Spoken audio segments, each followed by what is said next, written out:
All right. I've been watching all the cool different vinyl YouTube channels in the vinyl community, and I like them all. It's super cool. From the ones that have lots of followers to the ones that just have a small amount. So I figured I might as well shoot a video also. Sorry if I can't talk at times. I don't have any special lighting, or I'm not going to edit anything. It's just straight from my phone camera to YouTube, so that's why I call it the low budget record channel. Anyways, I got something in the mail. It's one of two things, so let's see what it is. I'm super excited either way. Which one? I just got, maybe we'll talk about later on, which everyone's been hyping up, and it's great. Definitely worth getting. Either the reissue, which is that Rhino Records put out. Sounds really good. The one in the box set, they released it by itself. For the price and everything, if that's all you can get, that is totally worth it. The guitar actually sounds a little bit thicker on those, but the surface noise is way cleaner on this, and the overall mix and everything just sounds way better on this. It's weird how a lot of people are like, oh, you got to get the Dire Straits. First of all, if you love Dire Straits, definitely get it. Even if you haven't heard Dire Straits, maybe YouTube the songs, and they actually sound good. Just if the guitar tone is that good just from streaming the song, imagine how it sounds on vinyl. It gives you the chills. So anyways, unbox this to see what it is.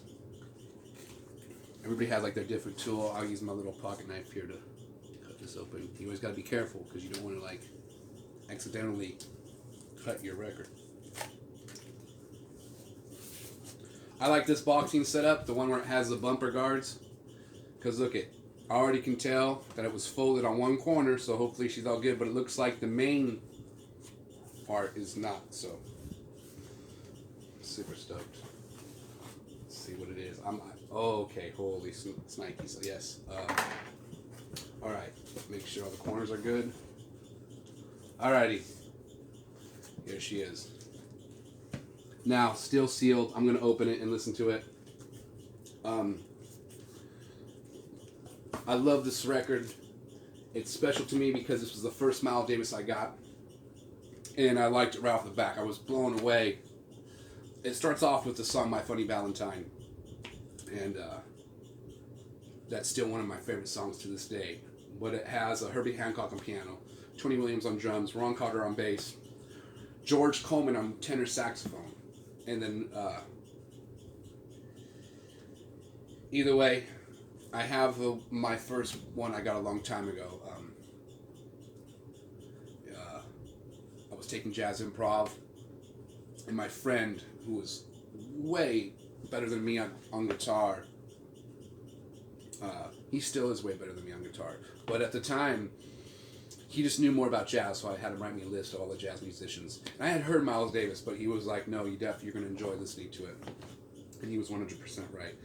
And I went to the used record store, and I got my original pressing, which, here, let me see if I can grab real quick. Have it nearby. Yes, right here. Little budget record channel. And I probably got it for a really good deal, because it was back in the day before record click. Yeah, I got it for $7, $7.89. Which you could probably get a used one for 10 to 20, depending on the quality. So I don't think it's gone up too much. I could be wrong. I haven't checked actually. So, yeah. So anyways, let's unseal it. It's still this is a single record. They didn't turn it into a double LP, which some of the ones do because they have to spread the songs out because it's on a 45 RPM, and I guess the grooves are wider. That's why you can hear more detail. But picture is very detailed. Super nice.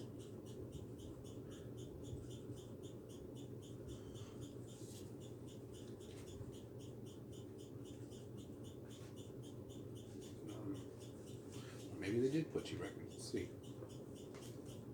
I don't think so. Alright, just one.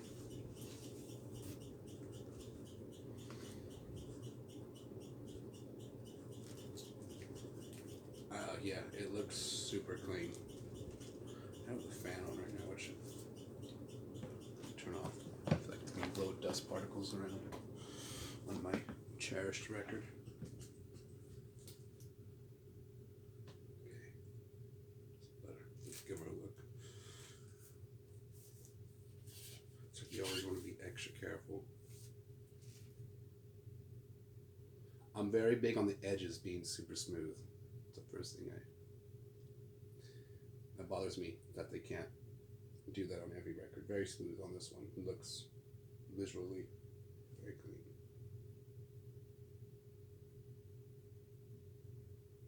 Very good.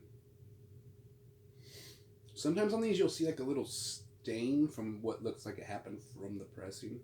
I forensic file style, checking it out. Anyways, super excited to listen to this right now. I'm like, I don't even know how to put it back in here, I'm afraid. So anyways, super excited. I got this off of eBay. Someone had a sealed copy, so this isn't a new release. I think this one's out of print right now. And it's number 873. So it's pretty under 1,000. That's pretty cool. So, anyways, this will probably be my first video if I decide to post it. So if you're watching it, that means I did. So anyways, if you like what you just saw, like or subscribe. I see people always talking about this. If you don't, no big deal. I'm just glad that you watched a little bit of it. But it's weird. I've been collecting vinyl since I was in elementary school. My mom collected vinyl. I'll do another channel on how I got into vinyl. But basically, my mom collected records. My mom and dad were in a band. They had a recording studio at our house. So there was just music around me all the time, and records were a part of that. So I just loved playing records because that's how my parents did it. And now that I'm older, I still love it even more because it just reminds me of all those good memories. And so anyways. So that being said, I really didn't know. I knew records were getting more popular because my niece was like, oh, wanting some Taylor Swift on vinyl. And I'm like, oh, she wants records. That's cool. And my sister's like, yeah, records are very popular again, this and that. And I was like, oh, I kind of seen that because they were selling records like at Target and Walmart, which is a whole nother episode. But anyways, when I went to record store day, I usually wasn't too crazy about it's awesome. And I would usually go there the day afterwards and see what they had left. But I never usually would go the day of or get up early and wait in line until this last year they put out a bunch of good stuff. The main one that really made me want to go was Primus Suck on This, which I'll do another episode about. But anyways, I went and waited in the line, and there was 80 people in line. Some people got there at midnight the day before, the day of, waiting, 12 hours or whatever, however long it is till the store opened. I waited 4 hours. I got there at 5 in the morning, or 4:30, 3.5, 4 hours I waited, and there was only 3 or 2 copies left of the Primus, and I got it. Super excited. And I probably could have still got it online, but I was amazed by how many people were there. I was like, gosh damn, record vinyl has gotten a lot more popular, and I was blown away, which I was excited about. It was neat to see. So then, of course, your cell phone algorithm adjusts to whatever the hell you're thinking about, apparently. So my YouTube Premium, which never showed me I never tried to look up any record channels. I just never thought about it. My bad. Late to it, I guess, which is, better late than never. But also my, YouTube scroll had some of these vinyl channels. So I clicked on one, and one was Mike from the In Groove, I think, or I could be getting his name wrong. But the In Groove, I think it's in Arizona, and then Noble Records came through. Those, because they got a lot of followers, and they're good. They're really good channels, and they recommend a lot of good stuff.